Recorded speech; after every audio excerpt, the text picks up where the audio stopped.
بسم الله الرحمن الرحيم. الحمد لله نحمده ونستعينه ونستغفره ونؤمن به ونتوكل عليه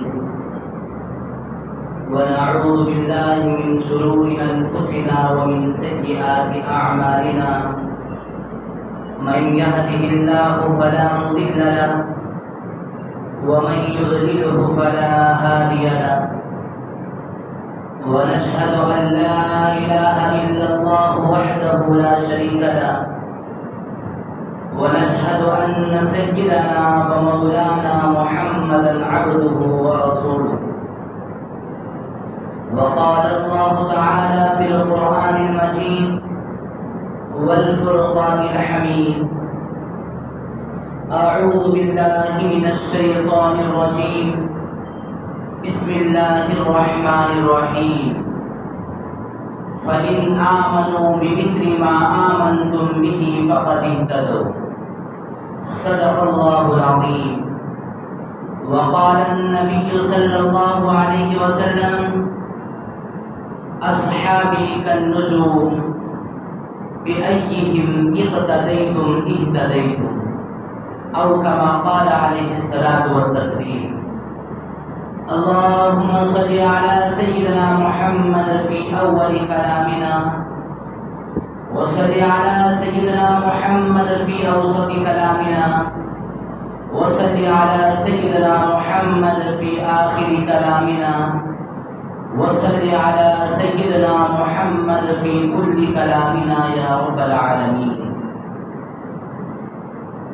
محترم و معزز سامعین کرام، اللہ تعالیٰ کا بے انتہا فضل ہوا، کرم ہوا کہ اللہ تعالیٰ نے ہمیں آج جمعے کے دن خصوصاً اس کی اہم اور ضروری عبادت کو ادا کرنے کے لیے ہمیں یہاں پر جمع فرمایا ہے، اور اس کے ساتھ میں اللہ تعالیٰ نے ہمیں تھوڑی دیر دین اور اسلام کے متعلق کچھ باتیں کہنے اور سننے سنانے کا موقع عنایت کیا ہے۔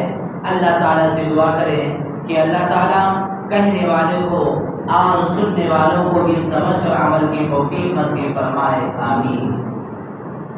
محترم حضرات، جیسا کہ آپ حضرات جانتے ہیں کہ اسلامی اعتبار سے جو مہینہ چل رہا ہے وہ ذی الحجہ کا مہینہ ہے۔ ابھی ایک دو دن کے اندر محرم کا مہینہ شروع ہو جاتا ہے۔ آج اسلامی اعتبار سے نیا سال شروع ہونے جا رہا ہے۔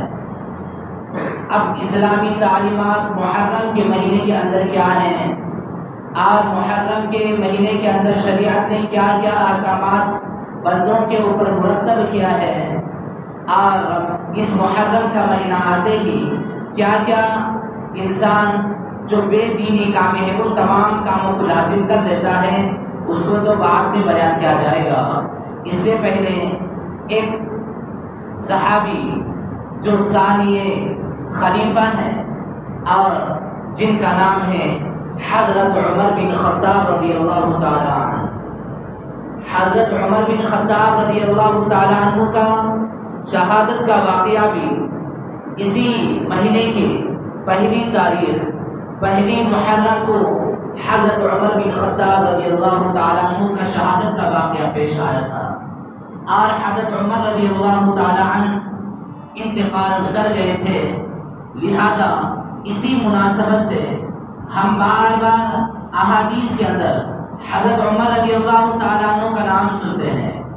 جب بھی خلیفہ کے نام آتے ہیں تو اس وقت میں بھی حضرت عمر رضی اللہ تعالیٰ عنہ کا نام سنتے ہیں، لیکن ہمیں حضرت عمر رضی اللہ تعالیٰ عنہ کے متعلق کچھ ضروری باتیں اور ان کی ہسٹری کیا تھی اور ان کی سیرت کیا تھی اسی کے متعلق آج بتانا تھا۔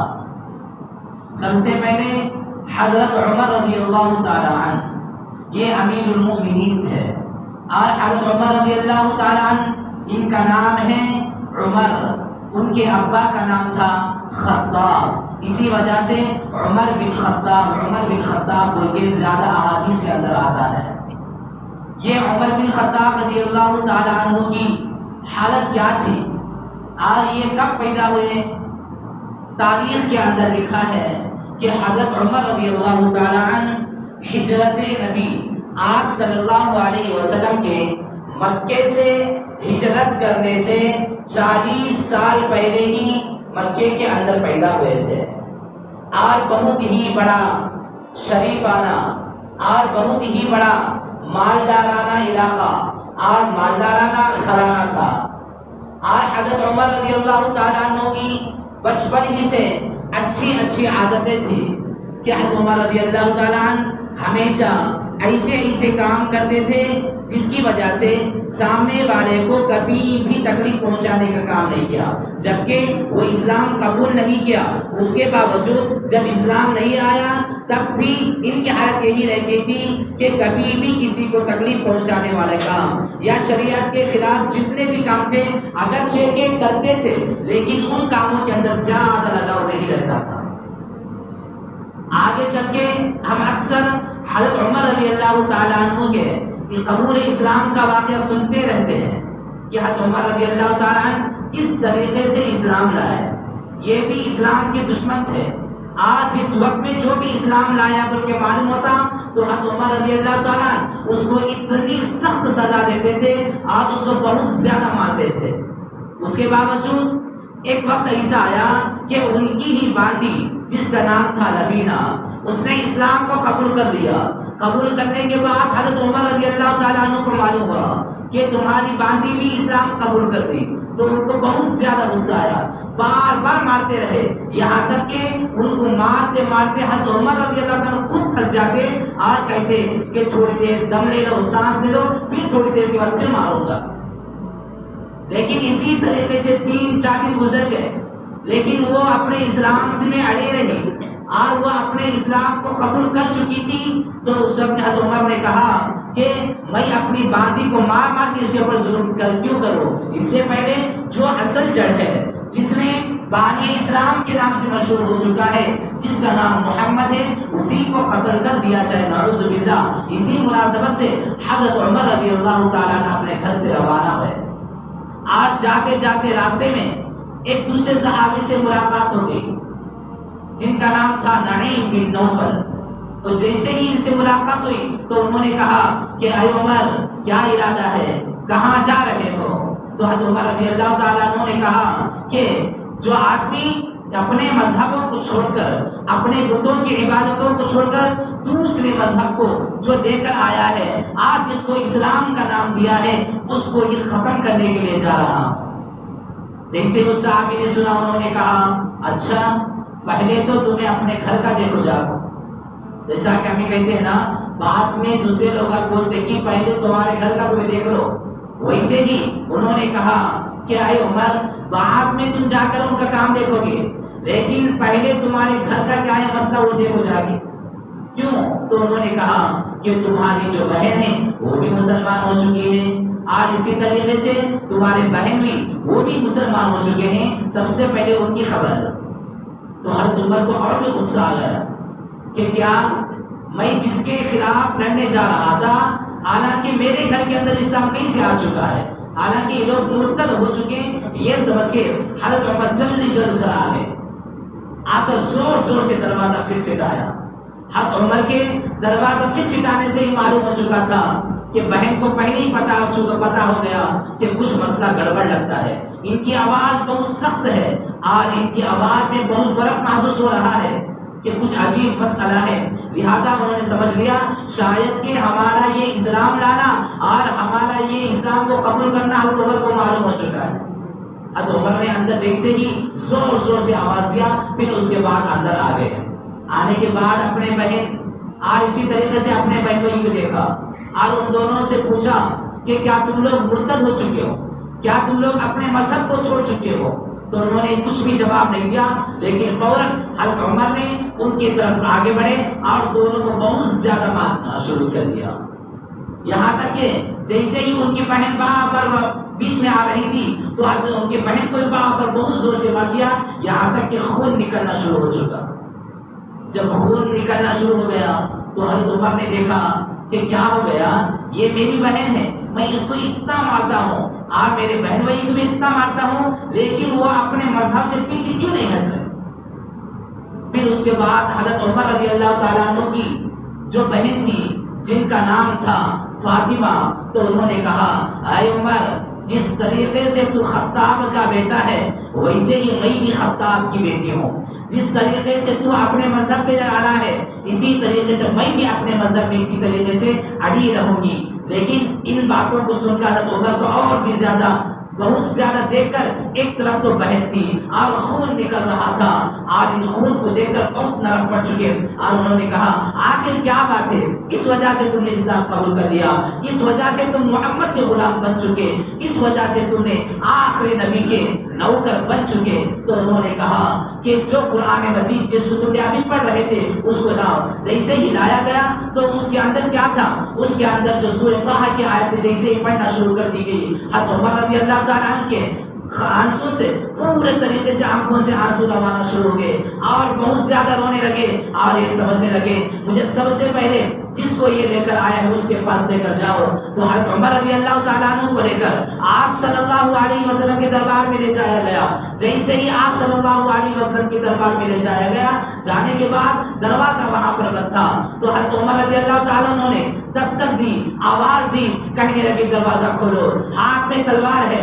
تو اس کو دیکھ کر حضرت عمر رضی اللہ تعالیٰ عنہ کی یہ حالت کو دیکھ کر اندر کے صحابہ ڈر گئے اور کہنے لگے اے محمد، اے عربی صلی اللہ علیہ وسلم، باہر عمر آیا ہوا ہے اور اس کے ہاتھ کچھ عجیب ہے، وہ دیکھنے میں غصے میں لگ رہا ہے۔ تو اس وقت میں امیر حمزہ رضی اللہ تعالیٰ عنہ جو صحابی ہیں، تو انہوں نے فوراً وہاں پر بازو میں کھڑے ہوئے تھے اور کہنے لگے کہ دروازہ کھولو، اگر وہ سچے ارادے سے آیا ہے، اگر وہ ایمان لانے کے ارادے سے آیا ہے تو اچھا ہے، آنے دیجئے، اگر وہ اسلام لانے اور اپنے ایمان کو قبول کرنے کے ارادے سے نہیں آیا، دوسرے مقصد کے لیے آیا ہے تو آنے دو، اس کی ہی تلوار سے اس کی گردن کو کاٹ دیا جائے گا۔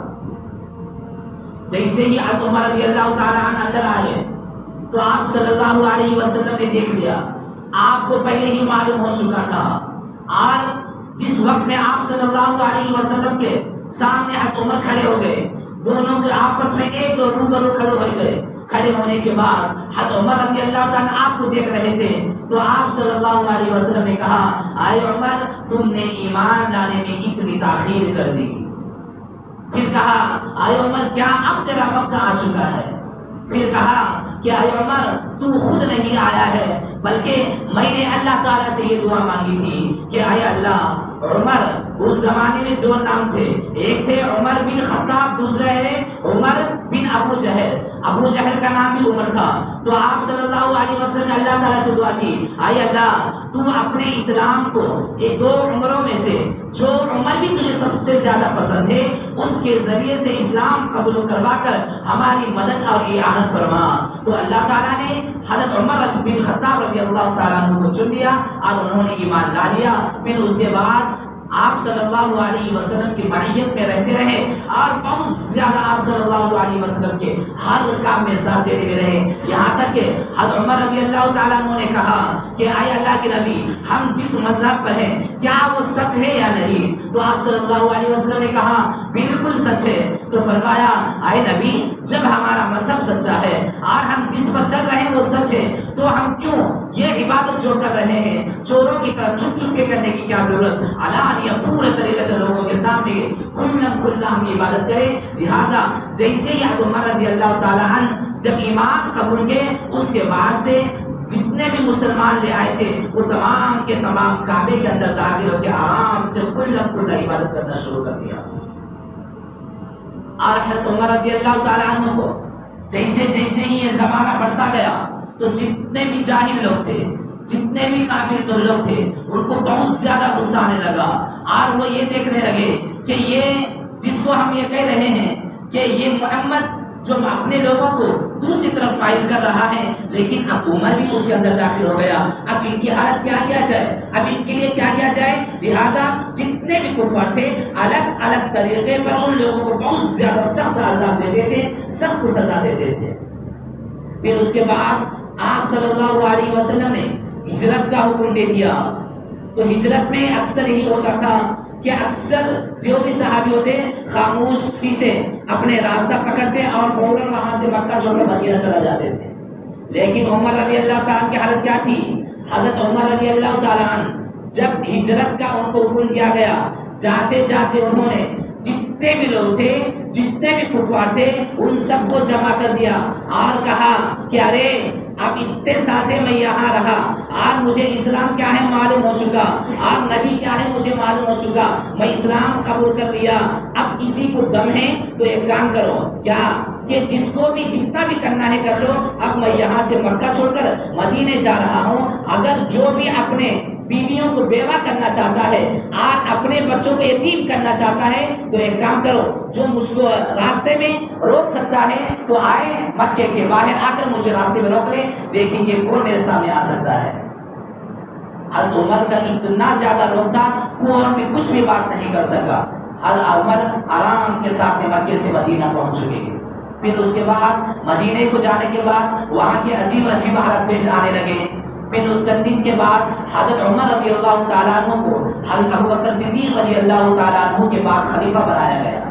حضرت عمر رضی اللہ تعالیٰ عنہ کی خلافت کے اندر اللہ تعالیٰ نے اتنا پاور دیا کہ آگ کے اوپر، ہوا کے اوپر اور پانی کے اندر بھی حضرت عمر رضی اللہ تعالیٰ عنہ کی خلافت چلتی تھی۔ وہ کیسے؟ وہ ایسا تھا کہ ایک مرتبہ جمعے کے دن خطبہ دے رہے تھے، خطبہ دیتے دیتے حضرت عمر رضی اللہ تعالیٰ عنہ نے کہا یا ساریۃ الجبل، یا ساریۃ الجبل، تو جتنے بھی لوگ بیٹھے تھے وہ لوگ پریشان ہو گئے اور سوچنے لگے ساریہ ایک آدمی کا نام تھا، تو یہ بہت دن پہلے جو مدینے سے 2 مہینے لگاتار جانے کی وجہ سے وہاں تک پہنچ سکتے ہیں، وہاں پر جنگ لڑنے کے لیے گئے ہیں، تو یہاں پر عمر رضی اللہ تعالیٰ کہتے ہیں یا ساریۃ الجبل کہ اے ساریہ پہاڑ کے پیچھے سے تم وار کرو، پہاڑ کے پیچھے سے لوگوں کا مقابلہ کیا کرو۔ تو یہاں پر بیٹھے ہوئے لوگوں کو پریشانی ہوگی اور وہ سوچنے میں لگے کہ یہ کیا مسئلہ ہے۔ بعد میں چند دن کے بعد وہ ساریہ نامی شخص جب واپس آئے، آنے کے بعد ان سے پوچھا گیا کہ کیا مسئلہ تھا، تو انہوں نے جواب دیا کہ ہم جب جنگ کے اندر لڑ رہے تھے، جب جنگ کر رہے تھے تو ہماری حالت یہ ہو چکی کہ بالکل آخر درجے میں ہم پورے طریقے سے گرفت میں آ چکے تھے اور ہم شکست ہونے کے لائق ہو چکے تھے، لیکن وہاں پر ہمیں حضرت عمر کی آواز آئی۔ حضرت عمر نے کہا اے ساریہ تم پہاڑ کے پیچھے سے تم حملہ کرو، لہذا جیسے ہی ہم نے حضرت عمر کی آواز سنائی دی تو ہم نے وہاں پر پہاڑ کے پیچھے سے لوگوں کا مقابلہ کیا، دشمنوں کا مقابلہ کیا، تو اللہ تعالیٰ نے ہماری جو جنگ تھی شکست کو بدل کر اللہ تعالیٰ نے ہمیں فتح میں بدل دیا۔ تو اللہ تعالیٰ نے ہوا کے ذریعے سے اتنا پاور دے دیا کہ اللہ تعالیٰ نے وہاں کے 2 مدینے سے پورے 2 مہینے چلنے کے بعد جہاں پر جا کر آدمی پہنچتا ہے وہاں کے لوگوں کو یہاں سے اللہ تعالیٰ نے حضرت عمر رضی اللہ تعالیٰ عنہ کے ہوا کے ذریعے سے ان کو بتا دی کہ یہ ہوا اور اسی طریقے سے جتنی بھی چیزیں ہیں اگر اللہ تعالیٰ چاہے تو کسی کا بھی محتاج بنا دے گا، اور اگر اللہ تعالیٰ چاہے تو چھوٹی چھوٹی چیزوں کے ذریعے سے اللہ تعالیٰ بدلے میں لے لے گا۔ پھر اسی طریقے سے یہ واقعہ پیش آیا کہ مصر کے اندر پہلے زمانے میں یہ ہوتا تھا کہ دریائے نیل جو بہت ہی بڑی دریا تھی، وہاں پر پانی ہمیشہ اس وقت تک جاری نہیں ہوتا تھا جب تک کہ محرم کے 11ویں تاریخ کو ایک نوجوان کنواری لڑکی کو اس کے اوپر تمام زیورات اور اس کو سجا کر اس بچی کو لے جا کر دفن نہیں کرتے تب تک اس دریائے نیل کے اندر پانی ہی نہیں آتا تھا۔ یہ ہر سال ہوتا تھا۔ تو وہاں کے لوگوں نے جو حضرت عمر رضی اللہ تعالیٰ کے گورنر تھے ان کے پاس گئے، جا کر کہا کہ اب تک تو ہماری حالت یہ تھی کہ ہم وہاں پر ایک نوجوان لڑکی کو لے جا کر دفن کرتے تھے، اب تو اسلام آیا تو اب بتائیں کہ اب کیا کریں۔ تو انہوں نے کہا یہ تو بڑا مسئلہ ہے، لہذا میں امیر المومنین حضرت عمر رضی اللہ تعالیٰ عنہ سے میں مشورہ کروں گا۔ لہذا حضرت عمر رضی اللہ تعالیٰ عنہ سے مشورہ کر لیا گیا۔ حضرت عمر رضی اللہ تعالیٰ عنہ نے کہا کہ میں وہاں پر ایک چٹھی لکھ کر دیتا ہوں، اس کو لے جا کر وہاں پر پانی کے اندر ڈال دو۔ تو لوگ تعجب سے پوچھنے لگے اتنے دنوں سے ہم لڑکی کو بھیجتے تھے، یہ اتنی چھوٹی چٹھی میں کیا ہوتا، کیا ہوگا، کیا تعویذ لکھ کو بھیجے گیا کیوں؟ یہ سمجھ رہے تھے۔ بعد میں چند دن کے بعد جیسے اس کو ڈال دیا گیا پانی بہت زیادہ تیز رفتاری کے ساتھ بڑھنے لگا، تو لوگ بھی پریشان ہو کر پھر آ گئے، جا کر حضرت عمر رضی اللہ تعالیٰ سے پوچھا کہ کیا حالت تھی، کیا کیفیت تھی کہ جس کے بنا پر پانی ہمیشہ جب تک ایک لڑکی کو قبول نہیں کرتا تھا اس وقت تک جاری نہیں ہوتا، لیکن یہاں پر پہلے ہی سے جاری ہو چکا ہے۔ تو حضرت عمر رضی اللہ تعالیٰ عنہ سے پوچھا کہ تم نے کیا تعویذ ڈالا ہے؟ تو اب عمر رضی اللہ تعالیٰ نے کہا میں تعویذ گیویز کیا بھی ڈالا نہیں، اس کے اندر کیا لکھا ہے؟ اس کے اندر یہ لکھا تھا کہ اے دریا، اگر تو اللہ تعالیٰ کے حکم سے چلتی ہے تو چل، اگر تو اللہ تعالیٰ کے حکم سے نہیں اپنے طریقے سے اپنے طور پر چلتی ہے تو چلنا نہ کو۔ جیسے ہی اس کو لکھ دیا گیا تو پانی نے اس کو قبول کر لیا۔ پانی تو ہمیشہ ہی ہوتا ہے کہ اللہ تعالیٰ ہی کے حکم سے چلتا ہے، لہذا وہاں پر ان کا یہ عقیدہ بن چکا تھا کہ ہمیشہ ہمیں یہ چیز ڈالے تو چمک یہ ہوتا۔ یہ عقیدہ کیسا؟ یہ عقیدہ کیسا بولے تو ہمارے زمانے کے حساب سے بھی عقیدہ ہے۔ ہمارے کیا ہمارے بہت سارے عقائد ہمارے اندر آ جاتے ہیں۔ ہم یہ کہتے ہیں کہ یہ روز یہ کام کرے تو میرا سیٹ ہوتا نہیں ہے، کئی کہتے روز یہ پر کرے تو فیل ہو گیا ہو، آج بھی یہ کام کرے تو ہوتا نہیں ہے۔ تو آدمی خود بنا لیتا ہے اور یہ سمجھتا ہے کہ ایسا کرے تو ہوتا کیا تھی، یہ روز گاڑی مولے تو اچھا گاڑی مائلیج دیتی کہتی، نہیں تو مائلیج ہی دیتی نہیں ہے۔ حالانکہ یہ الٹے اور جتنے بھی خیالات ہیں یہ عقائد باطلہ ہے۔ کبھی کبھی یہ عقائد ہمارے ایمان کو بھی خالی کر دیتے ہیں، اس لیے خصوصاً ان چیزوں سے بچنا ہے۔ اب رہا حضرت عمر رضی اللہ تعالیٰ عنہ کی شہادت کا واقعہ کہ حضرت عمر رضی اللہ تعالیٰ عنہ کا انتقال کیسے ہوا۔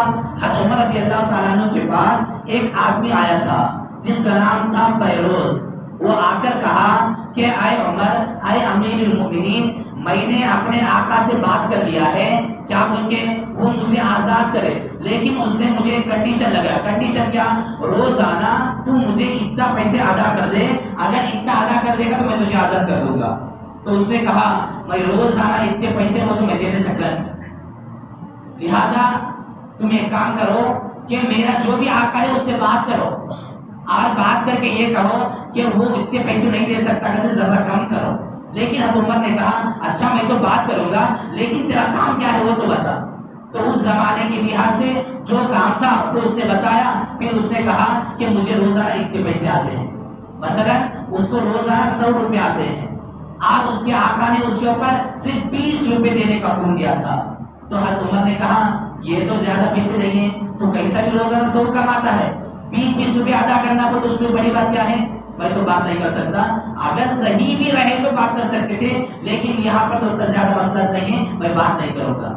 تو اس کو غصہ آ گیا، تو اس فیروز نے کیا کر دیا؟ اس نے یہ کر دیا کہ جب حضرت عمر رضی اللہ تعالیٰ عنہ نماز پڑھانے کے لیے آئے تھے، آنے کے بعد اس نے دیکھ لیا کہ ان کو کس طریقے سے قتل کر دیا جائے، شہید کر دیا جائے۔ سب سے پہلے اس نے ایک چاقو خنجر کو لے کر آیا جس کو زہر لگا کے لے کر آیا تھا۔ آج جیسے ہی حضرت عمر رضی اللہ تعالیٰ ممبر کی طرف تشریف لا رہے تھے، آگے بڑھ رہے تھے، تو اس نے اس طریقے سے وار کر دیا کہ ایک طرف سے گھسایا، دوسری طرف سے نکال دیا، یہاں تک کہ بعض روایت کے اندر 6 مرتبہ وار کیا ہے اور بعض روایت کے اندر 7 مرتبہ اس نے وار کیا ہے۔ حضرت عمر فوراً وہیں پر گر گئے، اور گرنے کے بعد بھی ان کی حالت کیا تھی؟ ان کی حالت یہ تھی کہ اب تو میں یہاں پر نماز کے اندر کھڑے ہوئے تھے، میں یہاں پر گر گیا، اب نماز کیسے پوری ہو؟ فوراً پیچھے سے عبد الرحمن بن عوف کو سامنے کھینچا اور حکم دیا کہ تم نماز پڑھ آگے مکمل کر دو، اور نماز کو مکمل کر دیا گیا۔ لیکن درمیان میں لوگوں کو یہ عجیب طریقے سے کیفیت شروع ہو گئی کہ ارے شروع میں تو حضرت عمر کی آواز آئی تھی نماز پڑھاتے وقت میں، بیچ میں کوئی اور دوسری آواز آ رہی ہے، کیا ہو کے رہے گا؟ اور سامنے کی جتنے بھی صف والے تھے وہ لوگ اس کو پکڑنے کی کوشش کرتے ہیں، لیکن اس نے ان کو بھی زخمی کرتا ہوا پھاڑتا ہوا باہر نکل گیا۔ لیکن آخر میں اس نے ہی باہر جا کر خودکشی اس نے خود کر لی، اس نے خود اپنے کو زخم کر کے مار دیا تھا۔ پھر اس کے بعد حضرت عمر رضی اللہ تعالیٰ کو گھر لایا گیا، گھر لانے کے بعد دودھ پلایا گیا، لیکن جیسے ہی پلایا گیا تھا فوراً وہ بھی سوراخوں سے نکل کر باہر آ چکا تھا، بہت زیادہ زخمی ہو چکے تھے۔ تو حضرت عمر نے سمجھ لیا کہ اب اللہ تعالیٰ سے ملاقات کا وقت آ چکا ہے، تو فوراً انہوں نے اپنے بیٹے کو بلایا اور کہا کہ تو سب سے پہلے اپنے حضرت عائشہ صدیقہ رضی اللہ تعالیٰ عنہ کے پاس جا کر کہا کہ تمہارے آپ صلی اللہ علیہ وسلم کے بازو میں ایک جگہ جو خالی تھی قبر کے لیے اس کو میرے لیے انتخاب کر دے۔ حضرت عمر رضی اللہ تعالیٰ عنہ کے بیٹے نے اس کو سن کر دوڑ اٹھتے ہوئے اما عائشہ رضی اللہ تعالیٰ عنہ کے پاس گئے اور وہ بہت زیادہ رو رہی تھی کہ حضرت عمر کا بھی انتقال ہو چکا ہے۔ تو جیسے ان کے پاس پہنچے اور ان کو کہا کہ ابا نے اس طریقے سے خواہش اظہار کی، تو حضرت عائشہ صدیقہ رضی اللہ تعالیٰ عنہ نے کہا میرا تو ارادہ اور میری خواہش یہ تھی کہ میں بھی، میرے باپ حضرت ابو بکر اور اسی طریقے سے میرے شوہر محمد، ان دونوں کے بازو میں بھی جا کے سو جاؤں گی سمجھی۔ لیکن جب حضرت عمر کا یہ ارادہ ہے، حضرت عمر کی یہ خواہش ہے، تو میں اپنے آپ کے اوپر حضرت عمر رضی اللہ تعالیٰ عنہ کو ترجیح دوں گی اور میں اجازت دیتی ہوں کہ حضرت عمر رضی اللہ تعالیٰ عنہ کو یہاں پر دفن کر دیا جائے۔ لہذا حضرت عمر رضی اللہ تعالیٰ عنہ کو جس وقت میں انتقال ہو رہے تھے اس وقت میں بار بار رو رہے تھے اور یہ کہہ رہے تھے اے اللہ اگر تو میری مغفرت نہیں کرے گا، اے اللہ اگر تو میری اعمال کو قبول نہیں کرے گا، یہ عمر ہلاک ہو جائے گا، یہ عمر کی زندگی برباد ہو جائے گی۔ کون سا عمر کہہ رہا ہے؟ وہ عمر کہہ رہا ہے جس کے متعلق آپ صلی اللہ علیہ وسلم نے کہا میرے بعد اگر نبی ہوتا تو عمر ہوتے۔ وہ عمر یہ کہہ رہا ہے اے اللہ اگر تو میری مغفرت نہیں کرے گا تو میں ہلاک ہو جاؤں گا۔ اور وہ عمر یہ الفاظ کہہ رہا ہے جس کے متعلق اللہ تعالیٰ نے آپ صلی اللہ علیہ وسلم کے ذریعے سے جنت کی بشارت دے دی اور جنت میں داخل ہونے کے متعلق پکا فیصلہ بتا دیا تھا۔ لیکن وہی عمر یہ کہہ رہا ہے اگر میرے اعمال قبول نہیں ہوگے تو یہ عمر برباد ہو جائے گا۔ آج ہماری حالت پر غور کریں کہ ہمارے چھوٹی چھوٹی کاموں کی وجہ سے اگرچہ کہ ہم جتنے بھی نمازیں پڑھنا ہے، جتنے بھی عبادتیں کرنا ہے، وہ عبادت سب سے پہلے تو اس کو ہم صحیح ادا نہیں کرتے، جس طریقے سے ادا کرنا ہے اس طریقے سے نہیں، اس کے باوجود ہمیں اتنا یقین ہے ہمیں سیدھا جنت میں چلے جاتے۔ حالانکہ وہ عمر کی حالت تھی اور ہماری حالت یہ بن چکی، تھوڑا نماز پڑھ لیا تو یہی سمجھ لیا کہ اس نماز کی وجہ سے اللہ تعالیٰ مجھے جنت میں بھیج دے گا۔ اور یہ کس وجہ سمجھتا ہے؟ اس وجہ سے سمجھتا ہے اتنے لوگ ہیں میں نماز پڑھتے ہیں نا، لہٰذا اس وجہ سے اللہ تعالیٰ مجھے کامیاب کر دے گا۔ لہٰذا یہ حضرت عمر رضی اللہ تعالیٰ عنہ کا شہادت کا واقعہ تھا، اس کے ذریعے سے ہمیں بس یہی سبق رہنا ہے کہ حضرت عمر اتنے سارے اعمال صالحہ کرنے کے باوجود، اتنے اچھے اچھے کام کرنے کے باوجود کبھی کسی کو تکلیف نہیں بنایا اور کبھی اسلام سے پہلے بھی کسی کو تکلیف نہیں پہنچایا۔ وہ شخص اللہ تعالیٰ کے سامنے بابر ہی دعا کرتا ہے اے اللہ میری مغفرت فرما۔ تو مجھے اور آپ کو کتنی ضرورت ہے کہ ہم کو اللہ تعالیٰ سے ہمیں اور کتنا گل گلانا ہے۔ اور جس وقت میں عمر رضی اللہ تعالیٰ عنہ کا یہ شہادت کا واقعہ پیش آیا تھا، جس وقت میں عمر رضی اللہ تعالیٰ عنہ کا انتقال ہوا تھا، وہ محرم کی پہلی تاریخ تھی۔ لہٰذا اسی مناسبت سے ایک دو دن کے اندر محرم کا مہینہ بھی شروع ہو جائے گا۔ اسی مناسبت سے آپ حضرات کے سامنے یہ شہادت عمر رضی اللہ تعالیٰ عنہ کے واقعہ کو پیش کر دیا گیا ہے۔ اللہ تعالیٰ سے دعا ہے کہ اللہ تعالیٰ نے جو بھی بتایا ہے اس کو سمجھنے کی توفیق عطا فرمائے۔